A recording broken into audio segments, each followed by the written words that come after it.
नमस्कार साथियों। 29 जुलाई Rajasthan current affairs RWS classes के साथ संपूर्ण करंट अफेयर्स आज की आपके सामने प्रदर्शित होने वाली है।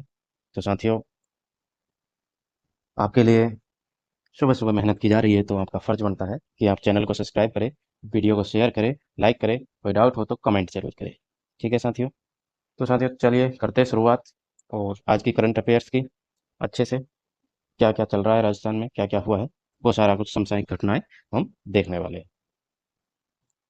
चलिए तो शुरू करें। आ जाइए। राजस्थान करंट अफेयर्स, ठीक है, की क्लास है हमारी। बहुत ही बढ़िया तरीके से हम पढ़ने वाले हैं। आप चाहे तो नोट्स बना सकते हैं साथ में, या फिर आपको पीडीएफ चाहिए तो आप पीडीएफ आपको इंस्टाग्राम आईडी मिलेगी यूट्यूब चैनल के बायो में, वहां से आप मुझे मैसेज कर दीजिएगा, मैं आपको पीडीएफ सेंड कर दूंगा। ठीक है। चलिए। कजाकिस्तान में आयोजित 11वीं world strength lifting and incline bench press competition में अर्चना ब्लोरिया ने 2 मेडल जीते हैं साहब। तो किसने जीते हैं? अर्चना ब्लोरिया नाम याद रखिएगा कि 2 मेडल जीते हैं। राजस्थान सरकार द्वारा मुख्यमंत्री वृक्षारोपण महाअभियान के अंतर्गत धर्मपाल डोगीवाल जी को याद रखिए कि पर्यावरण ब्रांड एम्बेसडर एम्बेसडर घोषित किया गया है। तो धर्मपाल डोगीवाल को राजस्थान सरकार ने वृक्षारोपण महाअभियान के अंतर्गत पर्यावरण का जो ब्रांड एम्बेसडर है, वो धर्मपाल डोगीवाल को घोषित किया है। हाल ही में भारत की मेजबानी में आयोजित विश्व धरोहर समिति की बैठक में राजस्थान का प्रतिनिधित्व दिया कुमारी जी ने किया है साहब। तो पहली बार भारत की मेजबानी में आयोजित विश्व धरोहर समिति की बैठक जो हो रही है, राजस्थान का प्रतिनिधित्व दिया कुमारी को चुना गया है। राजस्थान राज्य सरकार की जन कल्याणकारी योजनाओं में हर पात्र व्यक्ति को जोड़ने हेतु पहल कैंप की शुरुआत की गई है। और ये किस जिले से की गई है? तो सोलंबर जिले से। सोलंबर नया जिला बना है, आप सभी को पता है। तो याद रखिए, ये प्रश्न इंपॉर्टेंट हो जाएगा कि जन कल्याणकारी योजनाओं में हर पात्र व्यक्ति को जोड़ने के लिए जो पहल कैंप की शुरुआत की गई है, वो किस जिले से की गई है? डायरेक्ट आपसे जिला पूछा जाएगा, तो सोलंबर हो जाएगा, इंपॉर्टेंट है। ठीक है। परिवहन एवं सड़क सुरक्षा विभाग मंत्री डॉक्टर प्रेमचंद बैरवा बस यात्रियों की शिकायतों के हल हेतु समाधान पोर्टल का लोकार्पण किया है। तो प्रेमचंद बैरवा जी ने बस यात्रियों के शिकायतों के समाधान के लिए समाधान पोर्टल कल जो है शुरू किया है एक। यानी बस में आप यात्रा कर रहे हैं और आपको कोई भी समस्या हो रही है, तो आप डायरेक्ट समाधान पोर्टल पर जाकर, जो कि डॉक्टर प्रेमचंद बैरवा ने लोकार्पण किया है, उस पर जाकर शिकायत कर सकते हैं। राजस्थान का दूसरा आयुर्वेद योग एवं प्राकृतिक चिकित्सा विश्वविद्यालय अजमेर में स्थापित होगा। तो राजस्थान का दूसरा आयुर्वेद योग एवं प्राकृतिक चिकित्सा चिकित्सा विद्यालय जो है, विश्वविद्यालय, वो अजमेर में स्थापित होने वाला है साहब। पूर्व में महाराष्ट्र विधानसभा के स्पीकर रह चुके हरिभाऊ बांगड़े राजस्थान के 45वें राज्यपाल होंगे। हरिभाऊ बांगड़े, तो हरिभाऊ बांगड़े को जो है द्रौपदी मुर्मू जी ने राजस्थान का राज्यपाल घोषित किया है, चुना है। वो 45वें राज्यपाल होंगे, इतना याद रखिए कि कौन कितने नंबर के हैं, तो 45वें राज्यपाल होंगे। राजस्थान भाजपा के वरिष्ठ नेता ओम प्रकाश माथुर को सिक्किम का राज्यपाल तथा गुलाब चंद कटारिया को पंजाब का राज्यपाल और चंडीगढ़ का प्रशासक नियुक्त किया गया है। हरिभाऊ किशन राव बागड़े, अब इनके बारे में अच्छे से जान लेते हैं, क्योंकि ये जो है हमारे राज्यपाल बनने हैं। तो राजस्थान के 45वें राज्यपाल नियुक्त हुए हैं। इनका जन्म हुआ 1945 में छत्रपति संभाजी महाराज संभाजीपुर औरंगाबाद महाराष्ट्र, शिवाजी महाराज की नगरी से। 1985 में पहली बार औरंगाबाद सीट से विधायक बने थे। 1985 में बने, पहली बार औरंगाबाद सीट से विधायक बने। उसके बाद महाराष्ट्र सरकार में खाद्य नागरिक एवं आपूर्ति मंत्री भी रहे। 2014 से 2019 तक महाराष्ट्र विधानसभा के अध्यक्ष रह चुके हैं।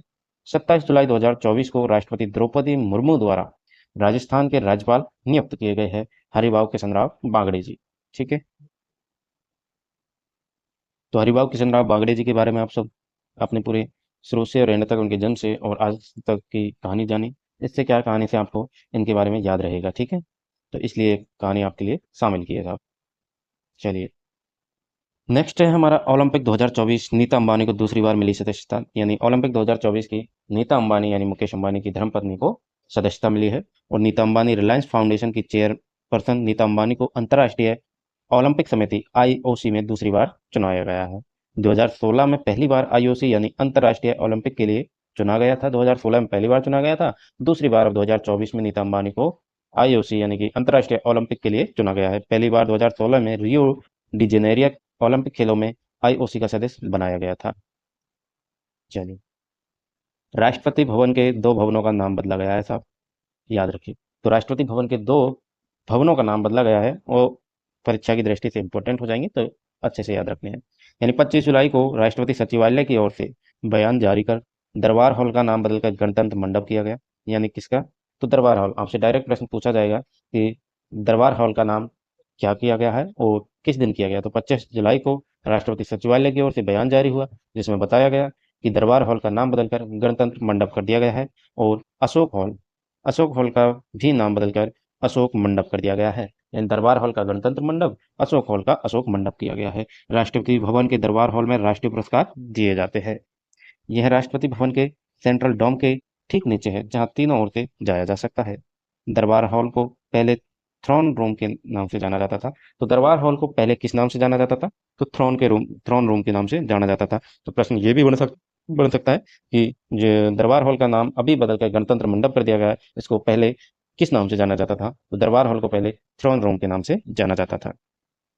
यहीं पर पंडित जवाहरलाल नेहरू ने 15 अगस्त 1947 को आज़ाद भारत के पहले प्रधानमंत्री के रूप में शपथ ली। तो पंडित जवाहरलाल नेहरू ने 15 अगस्त 1947 को आज़ाद भारत के पहले प्रधानमंत्री के रूप में शपथ कहाँ पर ली? इस प्रकार से प्रश्न बन सकता है। तो आपको बताना है दरबार हॉल यानी कि गणतंत्र मंडप, यानी कि थ्रोन रूम, तीनों एक ही है। अभी गणतंत्र मंडप कहते हैं इसे। ठीक है। अशोक हॉल को मूल रूप से बॉल रूम के तौर पर तैयार पर जाना जाता है। तो अशोक हॉल को किस रूप से में जाना जाता है? तो बॉल रूम के तौर पर जाना जाता है। इसका फर्श लकड़ी से बनाया गया है और इसकी छतों पर पेंटिंग की गई है। राष्ट्रपति भवन का इनॉर्गेशन 6 अप्रैल 1929 को भारत के वायसराय और गवर्नर जनरल लॉर्ड इरविन ने किया है। तो भारत के वायसराय और गवर्नर जनरल लॉर्ड इरविन ने राष्ट्रपति भवन का इनॉग्रेशन कब किया? तो 6 अप्रैल 1929 को किया साहब। चलिए। HGS धालीवाल अंडमान और निकोबार के DGP बने हैं। यानी HGS धालीवाल जो है वो अंडमान और निकोबार द्वीप के DGP बने हैं साहब। भारत को मिली पैराग्लाइडिंग वर्ल्ड कप की मेजबानी 24 जुलाई को हिमाचल प्रदेश के CM सुखविंदर सिंह यानी सुखविंदर सिंह और सुक्कू ने world paragliding championship 2024 Himachal Pradesh में होने की घोषणा की। उन्होंने शिमला में पैराग्लाइडिंग वर्ल्ड कप 2024 का ऑफिशियल वेबसाइट का शुभारंभ भी किया है। यानी कि जो सुक्कू जी है, हमारे सुखविंदर सिंह जी CM हैं हिमाचल प्रदेश के, उन्होंने घोषणा की है और उन्होंने पैराग्लाइडिंग वर्ल्ड कप 2024 की ऑफिशियल वेबसाइट भी बनाई है, उसका शुभारंभ किया है। ठीक है। चलिए। भारत के संविधान अनुच्छेद 155 के अनुसार राज्यपाल की नियुक्ति भारत के राष्ट्रपति अपने हस्ताक्षर और मुद्रा सहित अधिपत्र द्वारा करते हैं। नेक्स्ट फिर से वही रिपीट हो गया है कि हरिभाव कृष्ण राव बागड़े को राजस्थान का राज्यपाल बनाया गया है। ओम प्रकाश माथुर को सिक्किम का राज्यपाल बनाया गया है। गुलाब चंद कटारिया को असम से पंजाब और चंडीगढ़ का राज्यपाल नियुक्त किया गया है। विष्णुदेव वर्मा को तेलंगाना का राज्यपाल नियुक्त किया है। संतोष कुमार गंगवार को झारखंड का राज्यपाल नियुक्त किया है। रमन डेका को छत्तीसगढ़ का राज्यपाल नियुक्त किया है। CH विजयशंकर को मेघालय का राज्यपाल नियुक्त किया है। CP राधाकृष्णन को झारखंड से महाराष्ट्र का राज्यपाल नियुक्त किया गया है। लक्ष्मण प्रसाद आचार्य को सिक्किम से असम का राज्यपाल नियुक्त किया गया है और उन्हें मणिपुर का अतिरिक्त प्रभार भी सौंपा गया है। इंपॉर्टेंट फैक्ट हो जाएंगे, याद रखिएगा। पेरिस ओलंपिक में भारत को मिला पहला मेडल। यानी पेरिस ओलंपिक जो हो रहा है उसमें भारत को पहला मेडल मिल चुका है और मनु भाकर ने 10 मीटर एयर पिस्टल में जीता ब्रॉन्ज मेडल। यानी मनु भाकर के बारे में आपसे पूछा जा सकता है, तो मनु भाकर ने 10 मीटर एयर पिस्टल में ब्रॉन्ज मेडल जीता है। ओलंपिक इतिहास में भारत को शूटिंग में मेडल दिलाने वाली पहली महिला बनी है मनु भाकर। इंपॉर्टेंट है, वेरी वेरी इंपॉर्टेंट क्वेश्चन हो जाएगा, क्योंकि मेरे भाई इससे डायरेक्ट प्रश्न बनेगा, क्योंकि एक तो पहली महिला बनी है मनु भाकर जी जो ओलंपिक इतिहास में भारत को शूटिंग में मेडल दिलाने वाली बनी है, और मेडल कौन सा दिलाया है? ब्रॉन्ज मेडल दिलाया है, ब्रॉन्ज मेडल। ठीक है, ब्रॉन्ज मेडल दिलाया है, 10 मीटर एयर पिस्टल में जीता है मनु भाकर जी ने। पेरिस ओलंपिक में भारत को पहला मेडल मिल चुका है। मनु ने फाइनल में 221.7 हासिल कर कांस्य पदक जीता, जबकि स्वर्ण पदक में उन्होंने ये जिनने जीता है, यानी para Olympic medal bronze medal जीता है। महिला एशिया कप T20 2024 आयोजन श्रीलंका में है। विजेता श्रीलंका रहा, उप विजेता भारत रहा है महिला एशिया कप T20 2024 में। हाल ही में वर्ष 2030 शीतकालीन ओलंपिक खेलों की मेजबानी फ्रांस देश को मिली है। शीतकालीन ओलंपिक खेल 2022 बीजिंग चीन में हुए। शीतकालीन ओलंपिक खेल 2026 इटली में होंगे। तो 2022 जो शीतकालीन ओलंपिक खेल है वो बीजिंग चीन में हुए हैं, और 2026 में जो होने वाले हैं शीतकालीन ओलंपिक खेल वो इटली में होने वाले हैं। राजस्थान सरकार द्वारा मुख्यमंत्री वृक्षारोपण महाअभियान के अंतर्गत धर्मपाल डोगीवाल को पर्यावरण का ब्रांड एम्बेसडर घोषित किया गया है। आप सभी को मैं बता चुका हूँ। हाल ही में भारत का मेजबानी में आयोजित विश्व धरोहर समिति की बैठक में राजस्थान का प्रतिनिधित्व दिया कुमारी जी कर रही है। राज्य सरकार की जन कल्याणकारी योजना में हर पात्र व्यक्ति को जोड़ने हेतु पहल कैंप की शुरुआत सितंबर से की गई है। रिपीट हो रहे हैं, कोई नहीं, डबल पढ़ लीजिए ताकि आपको अच्छे से याद रहे। लेकिन ये इंपॉर्टेंट रहेगा, याद रखिएगा, क्योंकि पहल कैंप की शुरुआत कहाँ से की गई है? जन कल्याणकारी योजना में हर पात्र व्यक्ति को जोड़ने के लिए सितंबर जिले से की गई है। परिवहन एवं सड़क सुरक्षा विभाग मंत्री डॉक्टर प्रेमचंद बैरवा ने यात्रियों के लिए समाधान पोर्टल बनाया है और राजस्थान का दूसरा आयुर्वेद योग प्राकृतिक चिकित्सा विश्वविद्यालय अजमेर में स्थापित होगा। ठीक है, तो साथियों ये थी आज की करंट अफेयर्स की क्लास, आपके सामने बहुत ही बढ़िया तरीक़ा से आपके सामने पेश कर चुके हैं।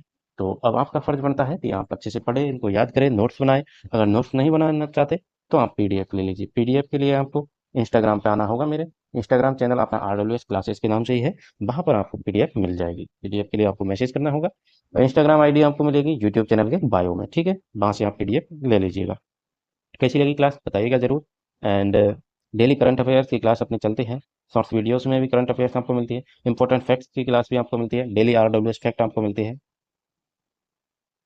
आरडब्ल्यूएस फैक्ट की क्लास आपको मिलती है, जो कि आपकी सफलता में भूमिका निभाएंगे, क्योंकि डेली एक नए टॉपिक को हम लेते हैं और उससे संपूर्ण जो इंपॉर्टेंट लाइनें बन सकती है, प्रश्न बन सकते हैं, उन चीज़ों को हम लेते हैं। ठीक है, तो आज का फैक्ट जरूर देखिएगा, 12 बजे के समथिंग अपनी प्राइम पर वीडियो आती है, तो वहाँ से आप फैक्ट देख लीजिएगा। चलिए साथियों, मिलते हैं नेक्स्ट वीडियो में नेक्स्ट टॉपिक के साथ। तब तक के लिए जय हिंद, जय भारत। चैनल को कर लीजिए subscribe, like, share. Thank you.